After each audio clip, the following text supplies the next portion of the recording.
네, 여러분 반갑습니다. 한겨레 데일리 라이브 뉴스 다이브 시작합니다. 어서 오십시오. 고현준입니다. 자, 목요일에 함께하는 뉴스 다이브 1부 함께해 주실 세 분 소개해드립니다. 먼저 대한민국 최고의 정치 비평가 박진영 비평가 함께합니다. 어서 오십시오. 네, 안녕하세요. 뭐 최고는 아니고요. 혼자 뭐 비평가라고 최고 떠드는 사람입니다. 제일 오래됐다 뭐 이런 뜻이에요. 네. 늙었다. 예. 자, 그리고 장윤미 변호사 나오셨습니다. 네, 안녕하세요. 예, 반갑습니다. 자, 그리고 원래 이 시간 노영희 변호사가 함께 해주시는데 오늘 재판 일정이 있어가지고 참석을 못해서 노영희 빈자리를 채울 사람 누구냐? 만장일치로. 노영희 변호사가 빠지면 뭐 적어도 최소 장군쯤은 와야 되지 않느냐. 예, 묘장군으로 요즘 활동하고 있는 김묘성 씨 함께합니다. 어서 오십시오. 안녕하세요. 네. 노영입니다. 아, 야, 자막을 아예 묘장군이라고 썼구나. 네, 그랬구나. 그래요. 저 뉴스 다이브 본 적 있어요? 아, 예. 급하게 좀 봤습니다. 아, 급하게. 예. 그래도 참. 아, 근데 그래도 어떤 프로그램인지는 잘 알고 있었죠. 그래요? 현준 오빠가 현준 앵커님이 또 이렇게 예. MC를 맡으신다 그래가지고 사적인 얘기는 안 했으면 좋겠습니다. 시적 전을 오빠라고 그렇게 부르라고 계속 그러더니 제가 들었어요. 증인입니다. 그렇죠. 네. 좋아요. 아주 좋은 분위기 속에서 시작해 보겠습니다. 신납니다. 자, 오늘 오전에는 대통령의 국회 시정연설이 있었습니다. 이 추가 경정 예산 관련된 시정연설.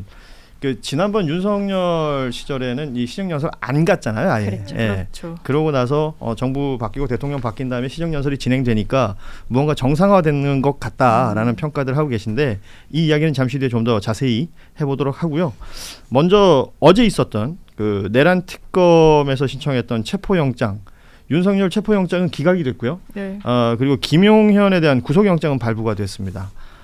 아시는 것처럼 뭐 특수공무집행 방해 등의 혐의로 체포영장을 신청했었는데 기각이 됐고, 기각된 이유는 그 피의자가 특검의 출석 요구에 응할 것이다.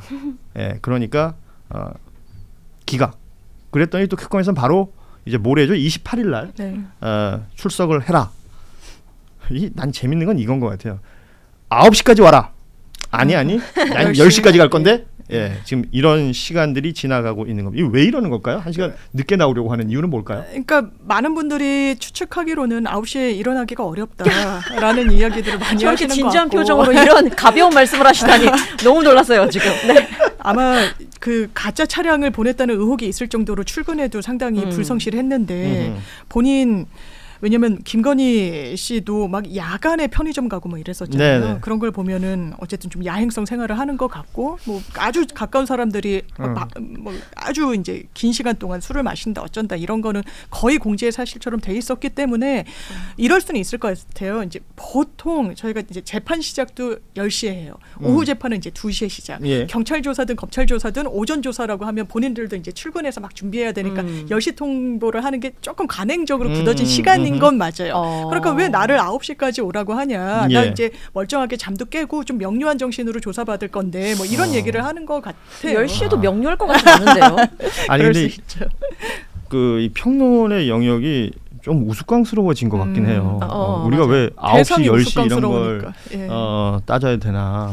윤석열과는 정상적인 것에 대해서 가정하고 이야기하면 안 돼요. 그래서 이제 저는 민주당 요즘 좀 비판하는데 예. 윤석열 정부 때는 이랬는데 우리는 이렇습니다. 이렇게 하면 안 돼요. 네. 그렇게 비교 우위를 가지려고 하면 안 그렇죠. 된다. 차라리 하다못해 박근혜나 이명박 정도는 괜찮은데 윤석열은 비교하면 안 되고 역사에서 암흑기로 지워야 될 하나의 시기다. 이런 생각이 듭니다. 국정을 운영한 게 아니고 국정을 그냥 씹어먹고 망가뜨리려고 들어온 사람이에요. 그러니까 어찌됐건 그 이후에 지금 특검이 그런 내용들을 확인하고자 하는 것 아닙니까? 그렇죠. 예, 네. 그랬더니 그 윤석열 측에서는 이런 공개 망신식 소환은 수사가 아닌 정치다. 그 비공개를 요청했단 말이에요. 이번에 비공개 28일 날 요청했죠. 출석하는 것도. 네. 계속해서 전직 대통령으로서의 예우를 얘기하고 있는데 뭐 언론에 알린 것도 문제 삼고 있고 또 우리 다 아는 것처럼 경찰 소환을 3번이나 안 했기 때문에 체포영장 얘기가 나온 거 아닙니까? 맞습니다. 그런데 뭐 서면 조사 응하겠다 뭐 이런 얘기를 했다는 이유로 검찰 수사 단계에서 한 번도 출석 거부한 적 없다라는 얘기를 했어요. 이건 뭐 왜 이러는 건지 앞뒤가 안 맞잖아요. 그렇죠. 근데 아직도 상황 파악을 못하는 것 같아요. 아직도 전직 대통령으로서의 예우만 바라고 있다. 근데 그게 좀 통하는 게 청구가 기각도 됐잖아요. 네. 체포영장 청구가 기각되다 보니까 여기서 약간 힘을 얻는 것 같기도 해요. 그러다 보니까 때 아닌 이 특검과의 힘겨루기가 있는 것 같아요. 9시다 10시다. 지금 변호사님 말씀 들어보니까 관례적으로 보면 10시인데 9시라고 이야기한 것도 사실 특검에서 약간 기싸움을 그럴 수 건 있죠. 것이 아닌가라는 생각도 이건 추측입니다만 예. 근데 그걸 알고 있는 윤석열도 나 지금 체포영장 기각된 사람이야. 지금 나는 아직 전직 대통령 예우를 받고 있다고. 난 이거 주장할 수 있어. 라는 것 때문에 10시라는 것을 주장하는 것이 아닌가. 그렇게 생각이 들어요. 상황 파악이 안 된다. 이 모든 게 지금 왜 벌어지고 있느냐를 생각해 보면 결국은 지금 윤석열이 밖에 있어서 그래요. 맞아요. 그렇죠. 맞아요. 그 내용에는 뭐 지기현 판사나 심우정 총장 얘기를 안 할 수가 없는데 구속 취소하고 직시한 거 안 하면서 이렇게 석방이 된 이후 상황들이 지금 이렇게 연출되고 있는 거 아닙니까? 지금 내란 특검에서는 지기현 판사, 심우정 총장 역시 내란 특검이 수사하겠다라는 내용까지 오늘 보도가 나왔습니다. 이런 내용들뿐만 아니라 뭐 특검에서는 체포영장 기각될 것도 예상했다라는 얘기도 하고 있고요. 어찌됐건 수사의 뭐 기법이랄까요, 기술 이런 것들 그리고 속도감 이런 것들은 지금 조은석 특검을 평가하고 있는 부분들이 있는 것 같고요. 어제 또 하나는 김용현 전 장관 구속영장은 발부가 됐습니다. 기한 만료 3시간 전에. 사실은 3시간만 더 있었으면 나갈 수도 있었던 건데. 그래서 혹자는 그러더라고요. 이거 이왕 쫄리는 김에 한 30분 전에 하지 그랬냐. 3시간 뭐 짐 싸기도 전에 너무 그랬다라는 얘기도 있었더라고요. 아무튼 뭐 구속 영장이 발부가 되고 구속 상태가 계속 유지되는 건 좀 다행이다라는 얘기를 많이 너무 하던데. 다행이고요. 네. 이제 특검이 발족했을 때 많은 분들이 느끼는 게 특검 효능감이에요. 그리고 이제 윤석열 씨에 대해서도 체포영장이 기각됐지만 그래도 특검으로선 나쁠 거 없다. 꽃놀이패다. 뭐 이런 이야기도 나오는 게 어떻게 보면 전략적으로 움직인 측면이 있고 불렀는데 안 나온다. 지금 3번 됐다. 우리가 카운트했더니 이제 윤석열 전 대통령 측에서는 아니다. 특검이 부르면 나갈 거다. 그러니까 법원이 보더니 야 특검이 부른다는데 나간다더라. 그러면 한번 불러봐라. 그러니까 바로 부르잖아요. 이번 주 토요일 날 나와. 예. 그러니까 어쨌건 28일 날 출석한다는 것을 확보했다. 여기에 이제 거죠. 특검은 의미를 두는 것 같고요. 네. 나가서 그러면 이 수사나 조사에 제대로 뭐 그러니까 협조를 할 것이냐. 그러니까 뭐 묵비권 행사할 것이다라는 얘기들도 있고. 그럴 것 같아요. 예. 사실 그럴 것 여태까지 같지. 나와서 저번에 체포가 됐을 때도 맞아요. 공수처 나가서도 수사에 임한 것은 아니지 않았나요? 맞아요. 그쵸? 묵비권 행사했습니다. 그냥 자리에만 앉아 있었잖아요. 그렇죠. 네.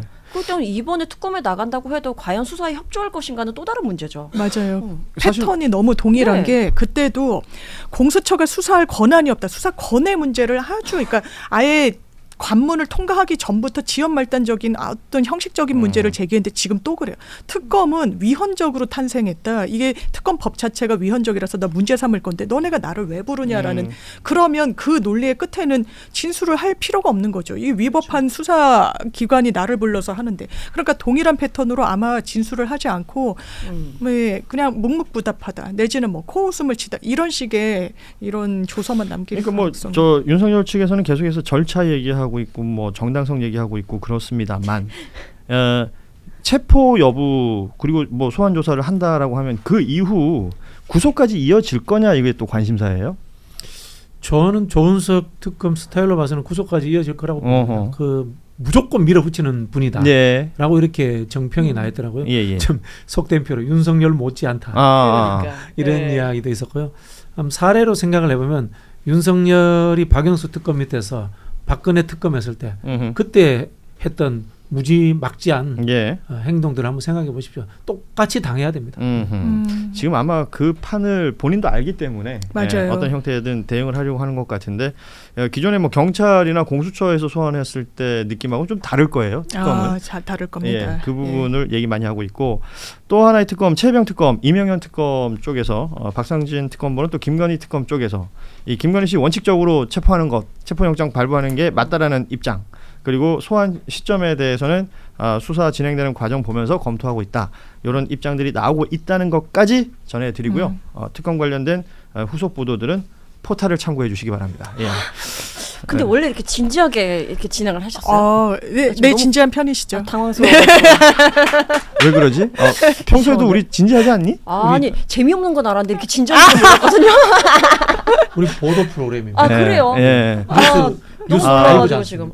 예, 저 뭐 지금 댓글에 예, 예. 김묘성만 보여줘 이런 댓글 올리시는 분들이 있는데 이건 못 쓰겠네. 사람들 데리고 오셨고. 예. 아무튼 우리 묘장군에게 계속해서 발언권을 주도록 하겠습니다. 왜냐하면 예. 그 우리 김효성 씨가 아시는 분은 알겠지만 그 경기도에서 일한 적이 있었어요. 네. 맞아요. 이재명 지사 시절에. 맞습니다. 예. 그럼 최근에 대통령 되고 나서 일하는 모습 보실 거 아니에요? 예예예 그렇죠. 감회가 새롭지 않습니까? 트라우마가 올라.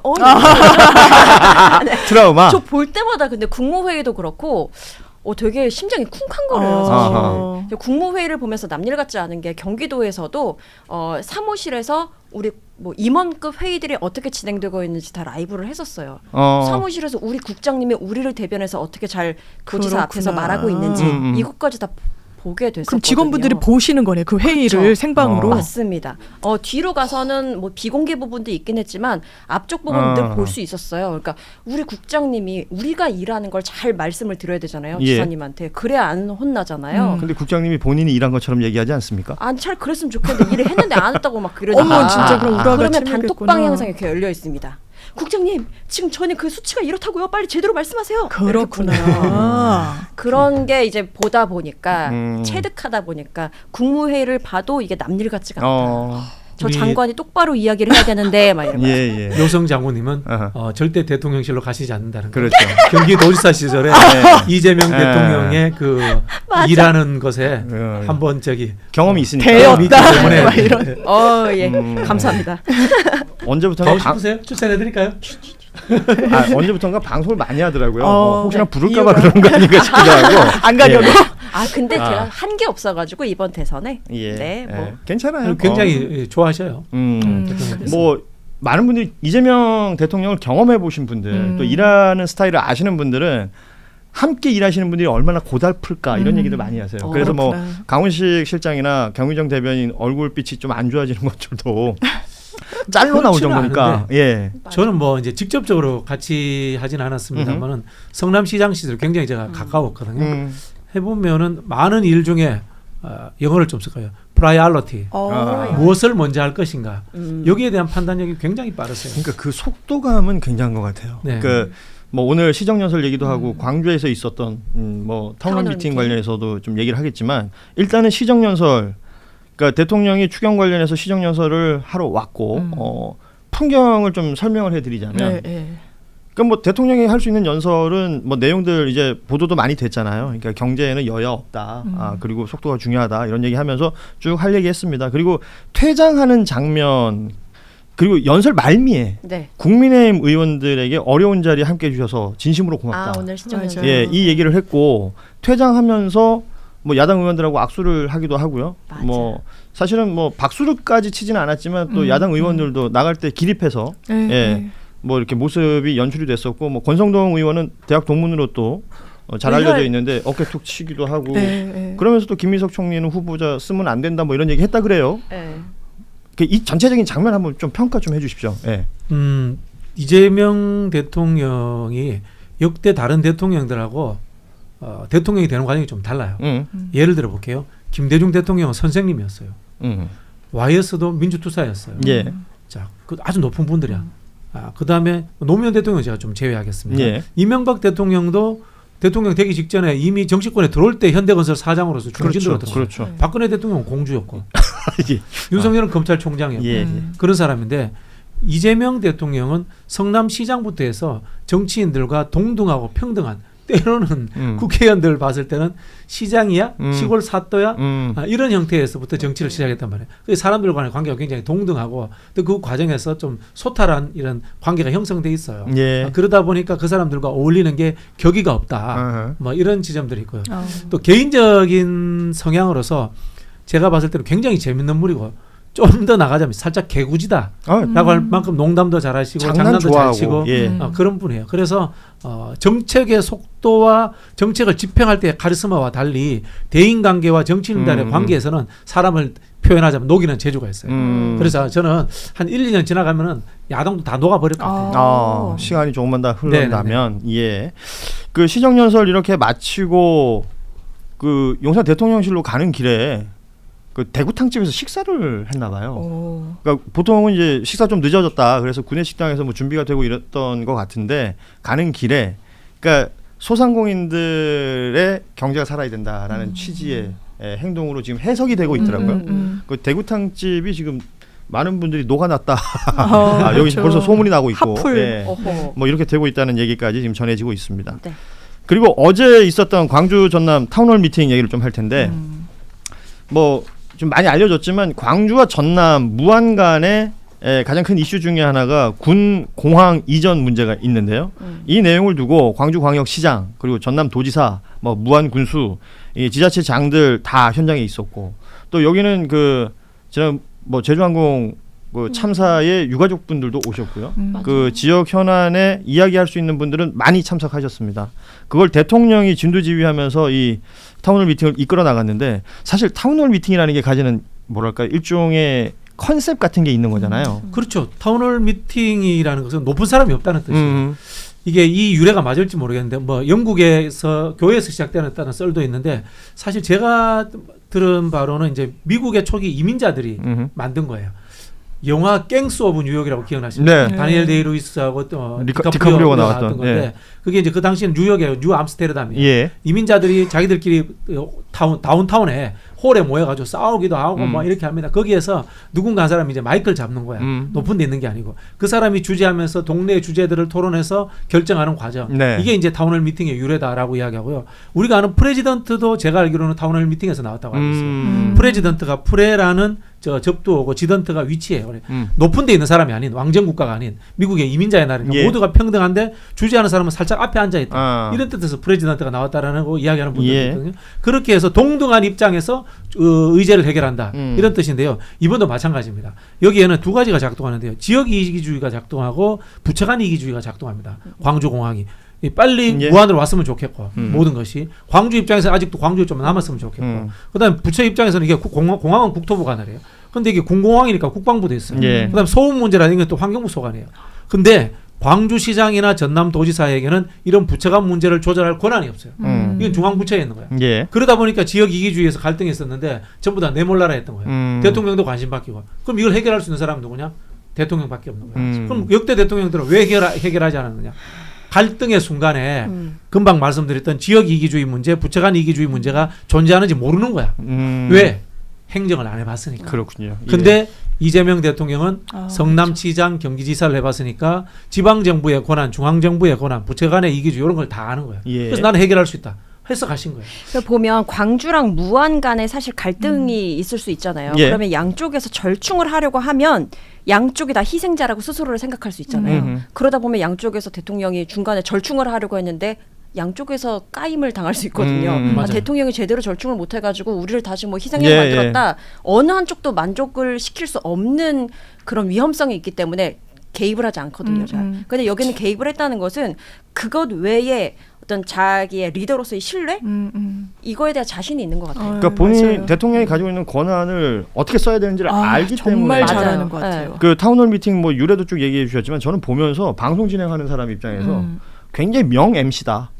대통령 예, 그 생각을 자체가 했어요. 왜냐면 어제 진행을 했잖아요. 처음에 맞아요. 프레지던트가 명 MC라는 개념을 갖고 있어요. 원래 대통령이라는 거. 연역으로 나도- 보면 예, 어휘로 보면. 나도 그거 할까 그럼? 그러니까 대통령 되겠네. 대통령 뭐 충분히 충분하다고요?